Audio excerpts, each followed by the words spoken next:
Hello everyone, आज हम discuss करने जा रहे हैं इलेक्ट्रिक फ्लक्स के बारे में। ठीक है। इलेक्ट्रिक फ्लक्स का मीनिंग क्या होता है? To flow. इलेक्ट्रिक फील्ड जो है फ्लो करती है एक पर्टिकुलर एरिया में से, उसी को क्या कहते हैं? इलेक्ट्रिक फ्लक्स कहते हैं। फर्स्टली हम इसकी डेफिनेशन देखते हैं। इसकी डेफिनेशन क्या कह रही है? The total number of electric field lines passing normally through an area is called electric flux related to that area. क्या कह रही है कि total number of electric field lines, मान लो हमारे पास ये पर्टिकुलर एरिया है। ठीक है, ये क्या है? हमारे पास एक एरिया जिसको हमने डिनोट किया ds से। ठीक है, ये इस एरिया में से टोटल नंबर ऑफ लाइंस, मान लो यहाँ से इलेक्ट्रिक फील्ड लाइंस ऐसे आ रही हैं। ठीक है, जो क्या कर रही है? इस एरिया में से पास कर रही है। तो ये क्या है? Electric field lines. इस एरिया में से जो फील्ड क्रॉस करेगी, इलेक्ट्रिक फील्ड लाइंस जो है पास करेगी, उसी को क्या कहेंगे? इलेक्ट्रिक फ्लक्स कहेंगे। तो इसमें इस केस के अंदर हमें इलेक्ट्रिक फ्लक्स कितना मिला? देखो ये लाइन कितनी जो इस एरिया में से पास करी है, काउंट करो। 1 2 3 4 5। ओनली 5 लाइन्स जो हैं इस पर्टिकुलर एरिया में से क्या है? क्रॉस कर रही है। तो इसका मतलब है जो इलेक्ट्रिक फ्लक्स जो होगा 5, इसको हम 5 से डिनोट करते हैं। ये हमारे पास कितना आएगा? 5। 1 2 3 4 5। ये कितना आ गया हमारे पास? 5।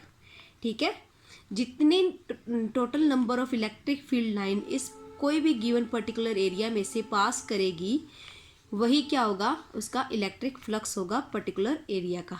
ठीक है, नेक्स्ट क्या है कि इलेक्ट्रिक फ्लक्स जो है डिपेंड किस किस पे करती है? डिपेंड कौन से फैक्टर है जिनके ऊपर वो डिपेंड करती है? फर्स्टली क्या है? Phi is directly proportional to E. Electric field कैसे? जितने नंबर ऑफ लाइन इस एरिया में से पास करेगी, उतना ही क्या आएगा? फ्लक्स आएगा।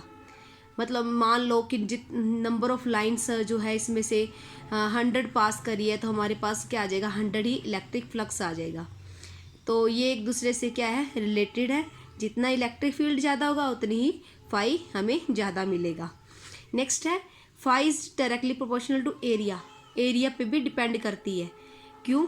जितना एरिया ज़्यादा होगा उतनी ही हमें इलेक्ट्रिक फील्ड उसमें से पास करेगी और उतना ही हमें इलेक्ट्रिक फ्लक्स जो है मिलेगा। एरिया ज़्यादा तो इलेक्ट्रिक फ्लक्स भी क्या मिलेगा हमें? ज़्यादा। अगर एरिया कम होगा तो उसमें से क्या करेगी? इलेक्ट्रिक फील्ड लाइन भी कम पास करेगी।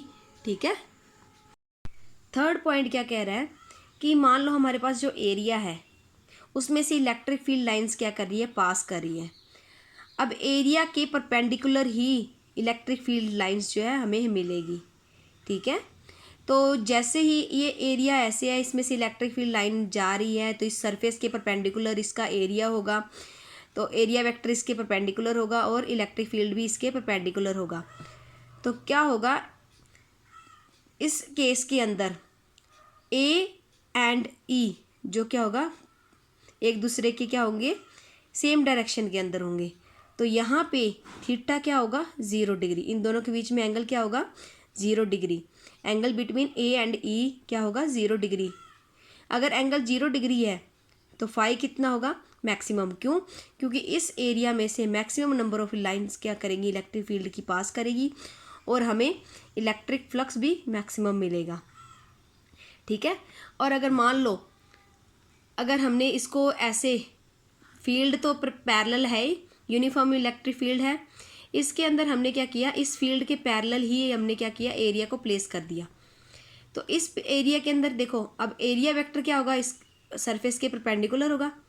और फील्ड किधर जा रही है? कौन सी डायरेक्शन के अंदर है? ये फील्ड और एरिया क्या हो गया? एक दूसरे के परपेंडिकुलर हो गया।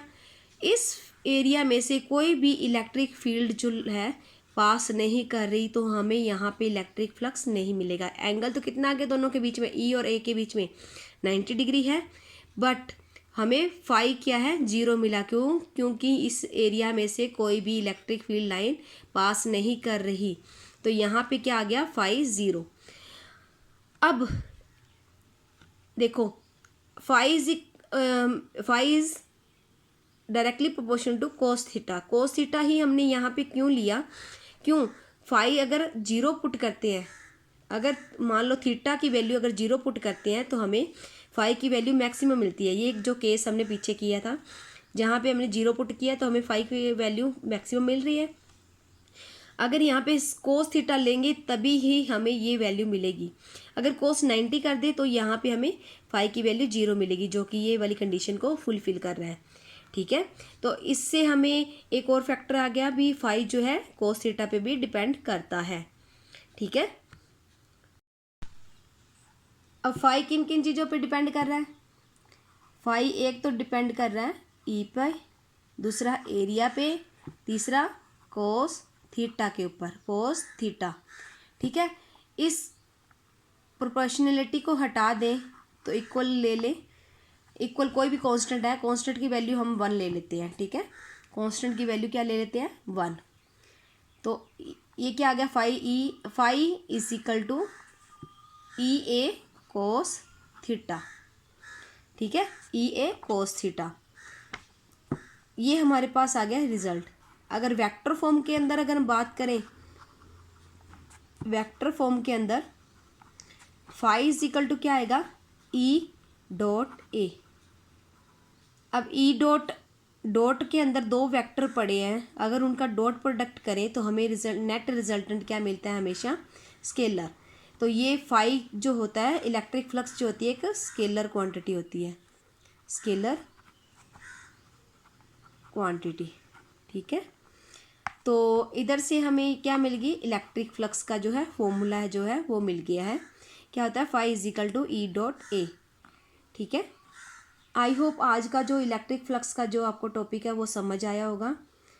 अगर मेरी वीडियो अच्छी लगी है तो मेरी वीडियो को लाइक करें, चैनल को सब्सक्राइब करें और बेल आइकन को प्रेस कर दें ताकि आने वाली वीडियो का नोटिफिकेशन आपको सबसे पहले मिल सके। Thanks for watching the video.